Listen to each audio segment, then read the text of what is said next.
Premier League champions Manchester City will be welcomed back to the Etihad Stadium with open arms when they face newly promoted Ipswich Town in their first home match of the new season on Saturday afternoon.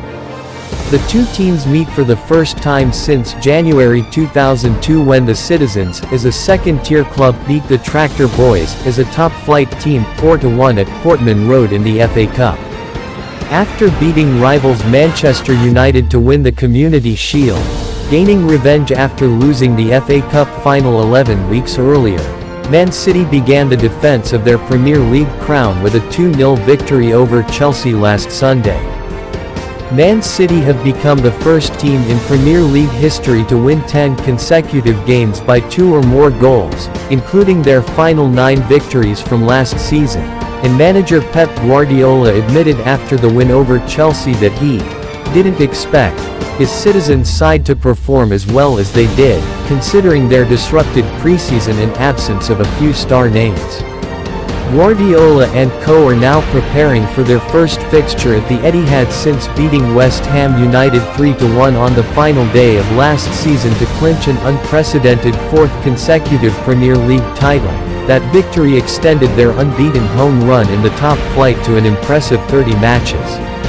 Man City will fancy their chances of success against Ipswich on Saturday, as they have won 17 of their last 18 Premier League games against promoted teams since losing 2-1 at home to Leeds United in April 2021. Following back-to-back promotions under the tutelage of adored head coach Kieran McKenna, Ipswich began their first Premier League campaign for 22 years with a 2-0 defeat against Liverpool at Portman Road last weekend.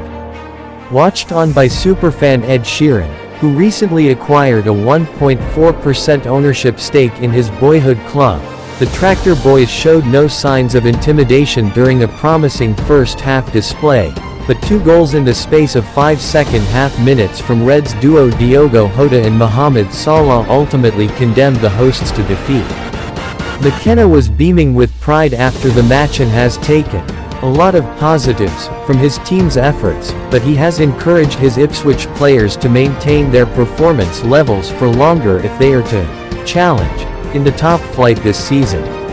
Ipswich's start to life back in the big time does not get any easier, as they are now preparing for a daunting trip to Man City, and their first ever visit to the Etihad, having previously failed to win or score in any of their last 7 away encounters with the reigning top-flight champions. However, the Tractor Boys won their last 2 away meetings with Man City at their former home Main Road, following up a 3-2 Premier League win in November 2000 with a 2-1 victory in the EFL Cup just a month later.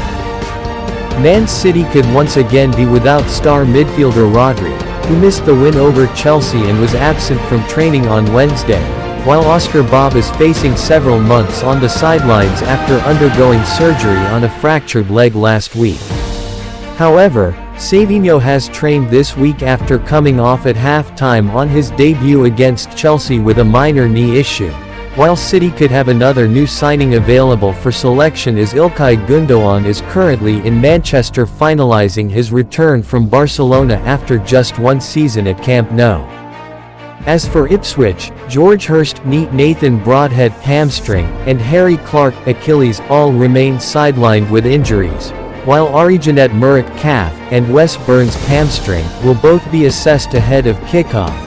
Cameron Humphreys' thigh is back in training, though. Calvin Phillips is ineligible to face his parent club Man City after joining the Tractor Boys on loan last week, but Jens Kahuste could be handed his debut in midfield after joining on loan from Napoli on Tuesday.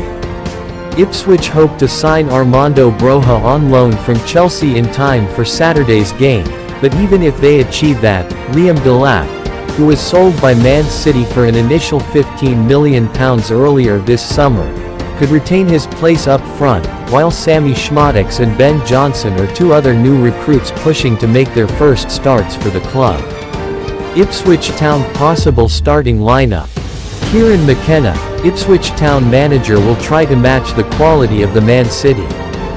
Christian Walton is still the main choice in goalkeeper. Tuansby, Wolfenden, Reeves and Davis had to work extra hard to repel attacks from Citizen. Ipswich will try to match the creativity of Citizen's midfield by playing Morsey, Luongo, Johnson, Chaplin and Hutchinson. It is hoped that Liam Delap will be able to steal a goal at the Etihad later. Manchester City possible starting lineup. Man City manager Pep Guardiola will certainly maintain the Citizens' record of being unbeaten in every home match against promoted teams. The Citizens' best troops will be played. Ederson is still the best at keeping Man City's goal from conceding. Lewis, Akanji, Dias and Vardiol are still trusted by Pep to be Citizens' defense. Kovacic, De Bruyne, Bernardo Silva, Foden and Doku are the midfield generals who will control the course of the match. Erling Haaland will be a scary monster to break through the opponent's goal. Ipswich certainly gave a good account of themselves against Liverpool last weekend, but they ultimately came up short against a stronger opponent and will once again be up against it when they face a Man City side who are unbeaten in 45 games at the Etihad across all competitions. Indeed, it is difficult to see how the Tractor Boys can come away with a positive result against the reigning champions, who should have few problems claiming maximum points in comfortable fashion. Judging from the quality of players, experience and depth of the squad, Football Canal predicts that the Citizen will be able to control the course of the match. With more than 60% ball control, Manchester City should be able to win with a margin of more than 2 goals.